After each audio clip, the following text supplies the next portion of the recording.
Hi and welcome to Fish Tank Diaries Series 3. Due to the current situation, we've decided to bring the series forward a bit and bring in some professionals that we think can give some advice to help business owners in the current climate. Today we have Ryan Lisk, owner of Hybrid Legal, law firm in Southampton, joining us, who's going to give us some advice on some common legal issues that people are experiencing at the moment. Ryan, thank you so much for joining us. I really appreciate it. I know you're a very, very busy guy. First of all, can you tell us a little bit more about hybrid legal? Because it's not a conventional legal practice, is it? No, it's not. And firstly, thank you, Sam, for inviting me on today's show. You know, it's a pleasure to be here, obviously at a distance.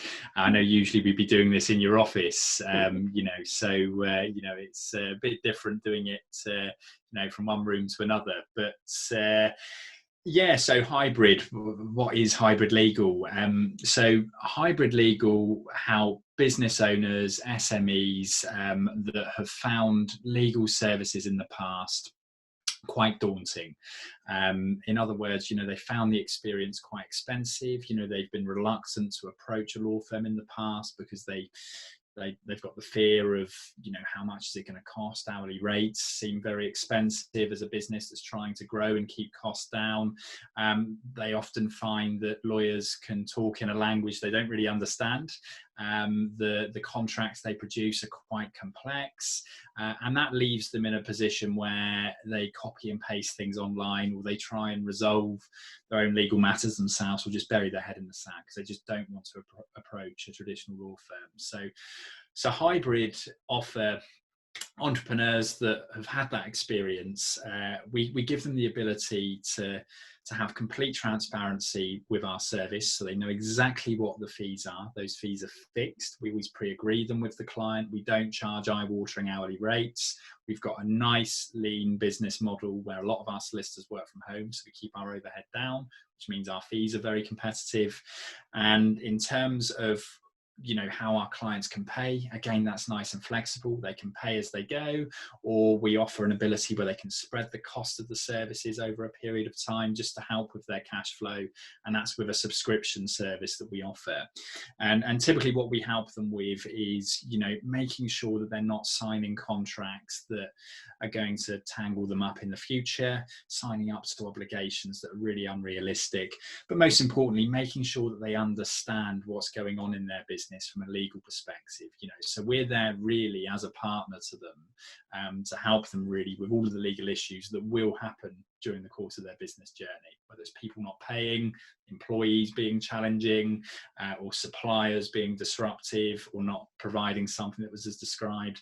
There's a whole number of things that we can help with, but the most important thing is we're offering a modern, approachable law firm for the modern day entrepreneur. Well, so I guess there's probably going to be quite a few people watching this who are a bit surprised that a firm like yours actually exists, and probably quite reassured that there are people like you they can come to without sort of wandering into a territory where they're a bit out of their comfort zone. They don't quite understand what they're getting into, and you guys are actually, as you said, going to be transparent, which I think was the key word there. So we've got you here today to ask a few questions. Got a series of questions here that I want to go through. So we find ourselves, as everyone keeps saying, in an unprecedented time, in the very literal sense, because in a lot of cases, guidance and contingencies have never been conceived for such a scenario. And with that in mind, I have a number of questions for you, which I think people want to know the answer to. So first of all, can you tell me what's the most common thing that you've been asked over the last few weeks? Great question. So furlough has been one of the most popular for obvious reasons, obviously during the current circumstances. So really questions around furlough and questions around the redundancy process as well for those businesses that can't even see it as a viable option to look at furlough. So those have been very, very prominent over the last few weeks, but also reviewing contracts as well and advising on whether the obligations to supply or buy still stand. That's been another popular area, and I think that's going to continue to be a popular question over the coming weeks as the lockdown measures increase and just continue as they are. So I would say those are the two key areas. With regards to furlough, is it just the understanding of it? Yeah, it's just obviously understanding who can qualify for furlough, and in particular looking at whether somebody that's a director and a shareholder in a business can qualify for furlough, bearing in mind that they may be the sole person in that business, and obviously the rule around you cannot do any work when you're obviously going to claim for furlough from the government. Obviously that becomes quite challenging if you're the sole director and shareholder of the business. The question there is, do you have to completely close the business, or can you still carry on running that business to an extent whilst claiming for furlough? And obviously presented with that as well have been obviously a number of directors will pay themselves their personal allowance with their salary, and then they'll top that up with their dividends. So when you look at obviously, what 80% of their PAYE salary would be is not very much, and of course it's not taking into account dividends. So that's raised obviously some accounting challenges. But I think the other issue as well has been the fact that obviously we've been awaiting government guidance. The good news is there's now plenty of government guidance available on the furlough scheme.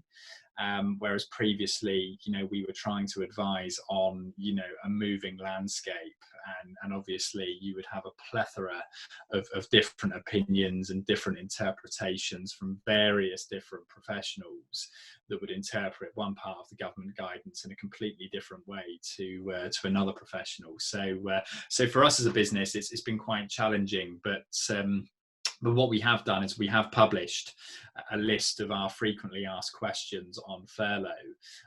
There's about 25 questions in the list, so lots of comprehensive question and answers. And certainly I'm happy to share that with you, Sam, if your clients would like to have a copy of that without a charge, of course. It just gives them an overview to save me obviously delving into the depths of it now. It should hopefully give them a few bits of clarity, on some questions that we've been asked regularly. Well, that's really kind. I appreciate that. Have you published it anywhere publicly? Is it on your website or anything, or is it just something that you have internally that you've been sharing out with your clients so far? Internally that we're sharing out with clients. It's not something that we've published publicly yet, purely because obviously the landscape is continuously evolving, and to stop us from really updating frequently the website, we've decided to keep a version control of the FAQs, and then we've got a list that we're circulating it to, so we're in control of who has that document, and we know who's got it, so we can update them if there are updated changes. For example, a recent change has been the move from the 28th of February to the 19th of March to qualify for the furlough scheme now. Which is obviously a day before Rishi Sunak announced the furlough scheme. So that's been a really welcome change. But again, we had to send that update out last week because it wasn't in the previous guidance. As a more general question, given this current situation, what are the first things really at the moment that a business should be doing from a legal perspective? So one of the first things would be to remind yourself what you've signed up to with your customers, with your suppliers, with your landlord and your employees. And when I say remind yourself, you need to really dig out those contracts that you may have filed away or saved in an obscure file on your computer. Now is the time to check in on what you're contractually liable to be doing, whether that's liability to pay or liability to provide something. It's really important that you're looking through those contracts now. Because as an example, if a business is unable to perform, then you're going to run the risk of being in breach of a contract. And if you're in breach of a contract, there's then a risk that you could be liable to pay damages to the person that you're in breach to. Or the other side may have the ability to cancel that contract if you've breached it. So it's just being cautious of that. And that's really where two contractual principles have come to light, and that's force majeure and frustrated contracts, which we'll be talking about obviously later. But I would say definitely get familiar with your contracts, and also I would be saying that don't be too hasty with contracts either. Don't be quick to cancel. Now really is a time to start negotiating with your customers, with your suppliers, with your staff, because obviously with your staff and your employment contract, furlough, I can almost guarantee you probably isn't in the employment contract. It's not really something that we've seen in a very long time, certainly since the era of strikes. And that then was obviously layoff clauses in employment contracts. So the most modern day contracts don't really mention anything to do with furlough. So that's why it's really important to have, a separate side agreement with the employee to confirm that they're happy to go on furlough leave. So that's one key nugget. But also I'd encourage, all of the businesses out there that are paying rent at the moment or are going to be struggling to pay rent, that have a lease in place with their landlord, don't be hasty. Have a chat with your landlord, because whilst there is a bit of a holiday period in place at the moment where landlords can't evict their tenants as a result of not paying the lease, after the 30th of June that will change, unless obviously the government make announcements otherwise to extend that period. I'll give you an example. London's largest provider of serviced office space has collected just half of their March rent at the moment, and that's obviously where the lockdown conditions have stunted income for lots of commercial tenants.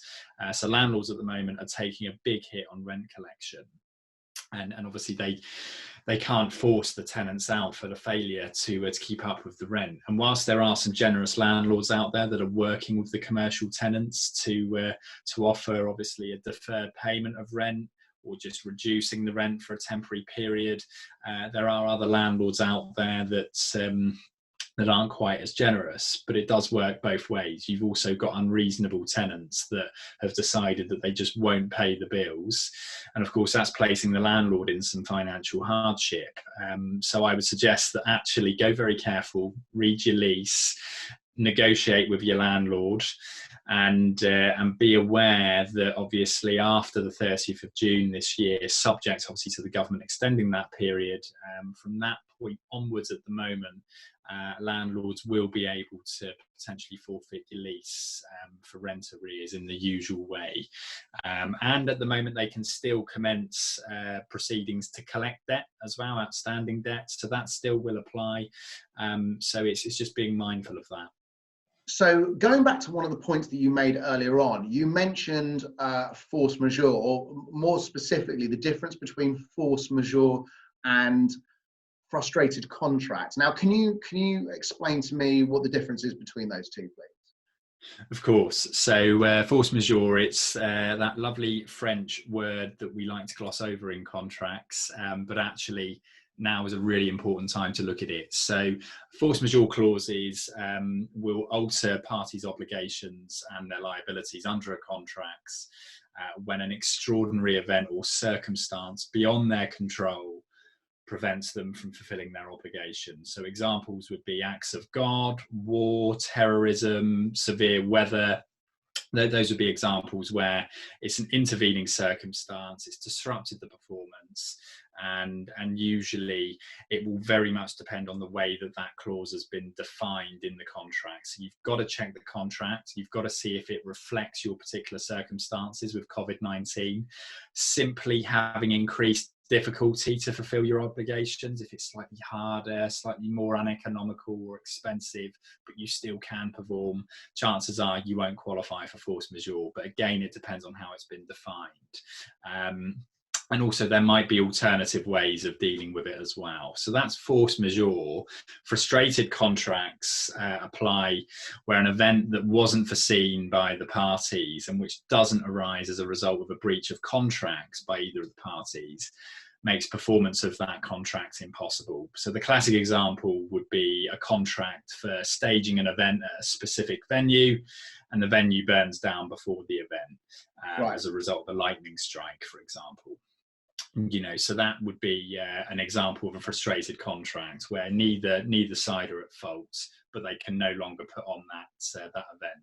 Key difference really with a frustrated contract, because at the moment it sounds similar to force majeure, is the parties are completely released from contractual obligations and the contract essentially comes to an end. Whereas with force majeure, it's usually suspended and depends on how that force majeure clause in the contract has been worded to provide for that particular circumstance. So it might just say that the contract is set aside for a temporary period of time to allow the parties to recover, whereas frustrated contracts is a case of, right, bang, contract comes to an end. And you've also got a slightly different process of claiming for any money that's been spent up to the point of that contract becoming frustrated. So there's a slightly different process there as well. But ultimately, regardless of whether you're looking at force majeure or frustrated contracts, route one is discuss with your customer or your supplier and try and negotiate. Frustrated contracts and force majeures are remedies of last resort. Most of this really you can deal with by having a good conversation with the person that's on the other side of the contract. Okay, so that's particularly interesting point, the force majeure and the frustrated contract. There's going to be a number of people out there sitting in that position, not understanding the difference between the two or where they're going to stand. So again, I'm sure there'll be a few people who will get in touch with you off the back of this that may want a bit of help with the clarification, because it obviously isn't as simple as just, well, you fall into one camp or the other. But it moves me on to our final question. Can you give me some examples of some particularly unusual contractual issues that you've had in the last few weeks? Because this, I know that anybody watching this, regardless of their industry, we are all sitting in the same position going, none of us have ever experienced anything like this. And from your side, what have you seen turn up on your desk that is particularly unusual? So on my desk so far, we've not received anything that's unusual where it can't be negotiated. So absolutely, we've had plenty of requests for clients wanting us to check a contract to see where they stand. But ultimately, people are having conversations at the moment. They're trying to find, an alternative way of supplying that particular product or service, and different methods of delivering and working. However, what is quite interesting at the moment is, I don't know whether you read recently, but Asda have made an announcement that they're cancelling a quarter of their orders with clothing suppliers, despite seeing record food sales during this pandemic. And it's told suppliers that they're only going to pay for part of the cancelled orders. Which is obviously a shame in some respects, because that's going to have a direct impact on the manufacturers. Mm-hmm. But they've obviously looked at it commercially and they've looked at it contractually. They believe that that's the best thing to do. Obviously, I can't comment because I'm not aware of the contracts in place. But that's one example. Another example would be the Premier League. So at the moment, you've got the likes of Sky and BT that would have paid obviously a fortune, hundreds of millions for the rights to broadcast the Premier League football matches. But obviously the Premier League football matches haven't been on.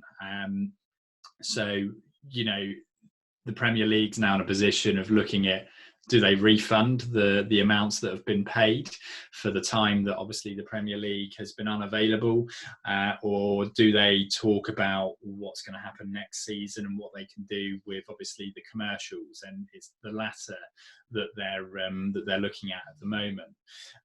But I think what we're also seeing is a bit of a squeeze in the manufacturing industry between retailers for products that are really in demand, like PPE equipment, for example, and various other garments and items. And the retailers are busy. They're putting pressure on distributors to obviously bring in the stock. The distributors are the piggy in the middle, because they're going to the manufacturers and saying, we need more stock.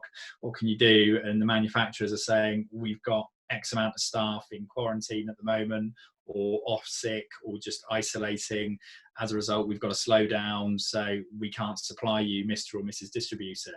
and of course you've got that chain effect. So, I would say it's those people that are relying on products from countries that are really impacted by this that need to be looking carefully at their contracts and just managing those relationships.